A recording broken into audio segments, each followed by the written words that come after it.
But a few hours ago, I had the tremendous privilege of presenting the 2025 Kennedy Center honorees with their medallions, their beautiful medallions from Tiffany, right in the Oval Office. And we thought we'd do it here. We thought we'd do it at different places and maybe pick the one that we liked the best. And we said, no, that hit so well. And the Oval Office, right, Michael? The Oval Office, he said it. I've never seen anything like this. There's something about the Oval Office that's special. It's really just special. Even in its poorer state, it was still the Oval Office, and we appreciate it, and we have great respect. So many things happened in the Oval Office, and they got to see the beautiful cabinet room, which we've brought back to life like it should be. Beautiful. It's a beautiful room, and it's really a beautiful room once again. Actually, more beautiful than it ever was. It was never like this.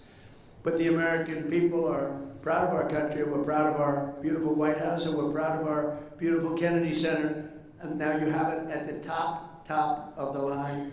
The lives they've led, these wonderful people that are here tonight, the legacies that they forged have become integral part of Americans' priceless cultural heritage. All of the people that we honor tonight are such beautiful words. I mean, you're priceless.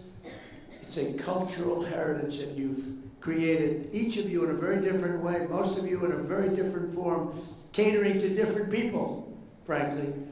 But you add it up and it's 100% of our population.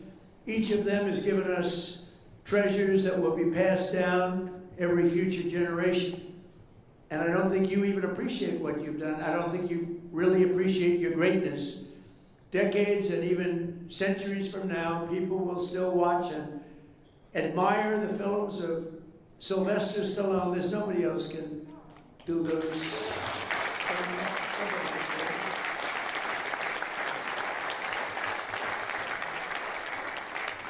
You know, when he started Rocky, he had no money at all, and he had nothing. He had a car that barely could, he left New York. I think a place called Brooklyn, right?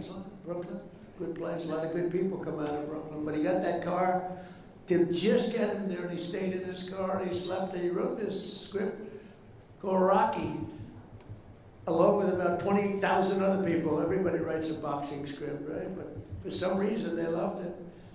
And Sly didn't have 10 cents, had nothing. And they offered him, like, a lot of money. They offered him, I think, $500,000, some number that he never even thought was even possible. And he said, no, I don't want it. I want to make sure that you're casting the right person to play the role. And they said, well, we have stars. And they brought in stars. But the stars didn't have good bodies. They were flabby. They were not really boxers. And Sly would look at some of these guys, big names. He was intimidated in one way, but then the other way, he said, that guy can't play the role. And we won't say the names of the people, but they're really top actors. And for some reason, here's a guy that had no contacts, no anything, but they loved this. One studio in particular loved the script. And they were going crazy over it. And they brought in the top people, and Sly said, let me see your box. And they just have a guy, and, See, he can't play the role. He had a lot of flab around the upper chest area. It's supposed to be solid like a rock. And then they brought in another one. And finally, they looked at Sly, and they said, oh, man, you're in good shape. You think you can play the role? He said, I'll play the role. I'm not going to let somebody else play it. And he was actually willing. He thought they'd have somebody, but he said, that's not a boxer. That's not a fighter. These are good movie stars. Keep their shirt on, but they're good movie stars. But they're not fighters, right? And he took that role, and the rest is history. The rest is history.